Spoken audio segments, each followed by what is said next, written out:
Sir, मैं अब एक और सवाल जानना चाहूंगा, शायद आपकी पार्टी के लिए। ये 2014 से आपकी सरकार जो बनी थी, 15 से, उस दौरान जी टीचर कम्युनिटी वर्सेस सरकार का, तब आपकी सरकार थी पीडीपी की, एक बड़ा कन्फ्रंट्रेशन हुई थी। 3 दिन पहले लगभग एक बयान जो आता है आपकी पार्टी के एक सीनियर लीडर का, मैं नाम नहीं लूंगा, उसमें एक बार फिर टीचर कम्युनिटी से मेरी जो बात किनका बयान आता है? आपकी पार्टी के ये नईम साहब का क्या बयान आता है? टीचर कम्युनिटी के रिलेटेड उनका एक इंटरव्यू आता है, बयान नहीं आता, वो एक इंटरव्यू देते हैं। अच्छा जी। इंटरव्यू में वो जो एक बार फिर टीचर कम्युनिटी, और जम्मू कश्मीर में टीचर कम्युनिटी वो है, किसी की सियासत का ठप्पा गोल कर सकती है, किसी की सियासत ऊपर चढ़, क्योंकि 4 बजे के बाद टीचर सब फ्री होते हैं, ये दुकान की मोहल्ले की में बैठ के पूरी तरह से एक नैरेटिव बनाते हैं। तो वो जो बयान है, क्या आपने वो जो बयान नहीं बल्कि वो इंटरव्यू है जो कुछ में बताया गया है, क्या वो पीडीपी की पॉलिसी है, ऑफिशियल पॉलिसी है? देखिए, सबसे पहली बात है कि इसमें टीचर्स को हम सियासत से नहीं जोड़ेंगे। नंबर 1, वोट डालना हर एक हक है, उसकी मर्जी है कहां वोट डालेगा, उसका डेमोक्रेटिक राइट है। लेकिन जहां तक उस्ताद का सवाल है, उस्ताद तो हमारे लिए मोहतरम और मुकर्रम है। अगर सनम एजाज साहब और मैं बात कर रहे हैं, इसमें भी हमारे असातिज़ा का रोल है कि आप उधर बैठे हैं माइक के, मैं इधर बैठा हूं कैमरे के। और हमारे अजदाद जो है, हमारे अरवाहान जो है, उनको भी असातिज़ा ने पढ़ाया लिखाया। मेरे बाप दादा को पढ़ाया, मुझे पढ़ाया, मेरे बच्चों को पढ़ाया, आपको पढ़ाया, आपके बच्चों को पढ़ा रहे होंगे। उनका बयान जो है उनकी जाती राय हो सकती है, न वो मेरा बयान है, न हमारी पार्टी पीपल्स डेमोक्रेटिक पार्टी का हो सकता है, सवाल ही नहीं। हाँ, उस्ताद एक मुकर्रम चीज है।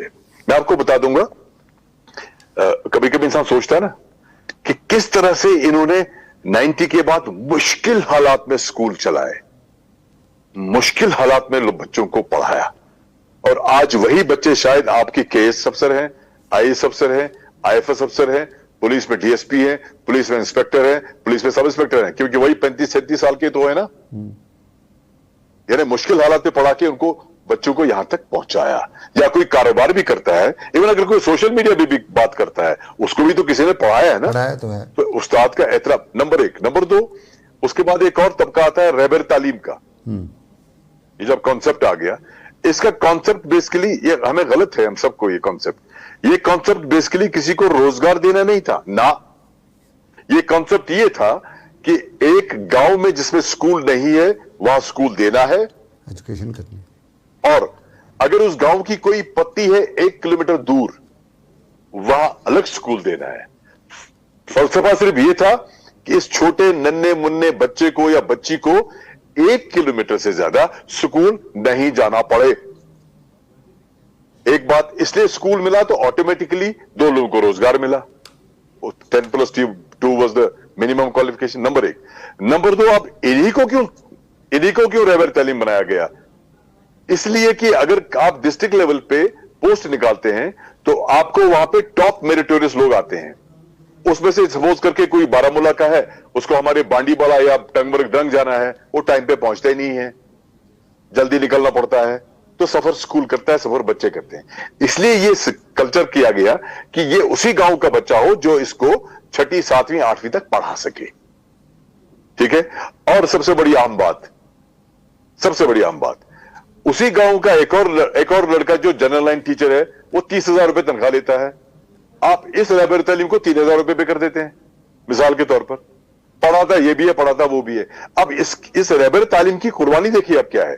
एक इसका भी घर है, इसका भी जंजाल है, इसकी भी शादी हो जाती है, बच्चे हैं, लेकिन रहबर तालीम होने के नाते स्कूल में बराबर पढ़ाता है और सिर्फ 3,000 या 4,000 या 5,000 रुपए लेता है।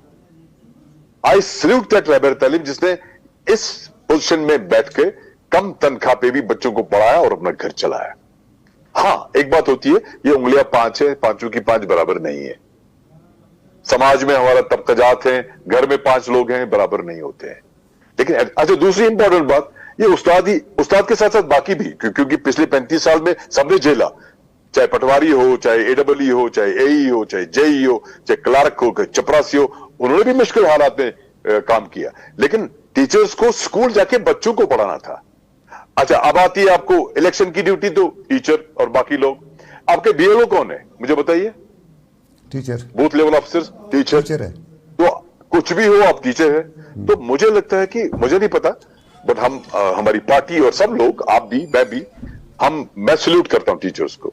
Honestly I salute them, because मेरे वालिद साहब अगर प्रोफेसर बन गए तो टीचर नहीं पढ़ाया। अगर मैं यहां आपसे बात कर रहा हूं, टीचर नहीं पढ़ाया। माँ बाप भी ध्यान रखते हैं।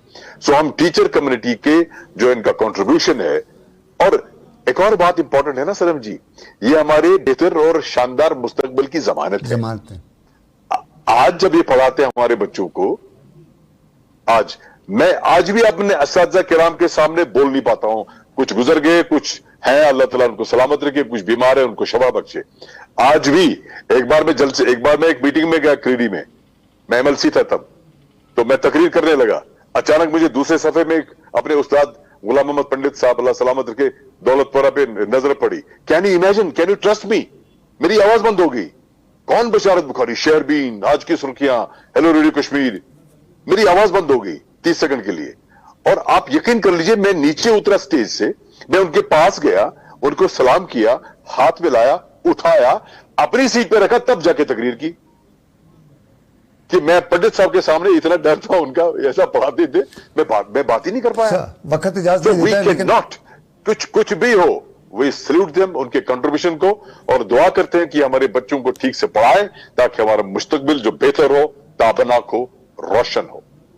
तो उस बयान के वो इंडिविजुअल बयान है, उस बयान के साथ आप नहीं है। हाँ, वो अपना हो सकता है, उनको भी अल्लाह सलामत रखे, उनका भी एहतराम है, लेकिन अपना हो सकता है, पार्टी और हमारा तो नहीं है ना, ऐसा नहीं। चलिए बशार साहब, बहुत बहुत शुक्रिया आपका मुझे ज्वाइन करने के लिए। चूंकि आज का मुद्दा हमारा था कि अपोजिशन सही रोल अदा कर पा रही है जगाने के लिए। हमारा काम है जगाना, अपोजिशन को बताना, सरकार को बताना। हम सरकार को बताते रहते हैं, और चूंकि इन दिनों हमारी सरकार जो है, आमतौर पर यही कहा जाता है, लेकिन इस सरकार में आज भी ये बंडू वाला मामला चलेगा, ये बहुत बड़ा सवाल है।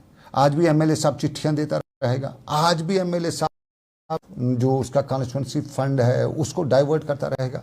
इसी तरह की खबरें आ रही, इसी तरह कुछ बताया जा रहा है। हम दुआ करते हैं कि कोई सिस्टम में तब्दीली हो, और हमारे जो एमएलए साहिबान हैं ये होश के नाखून लें।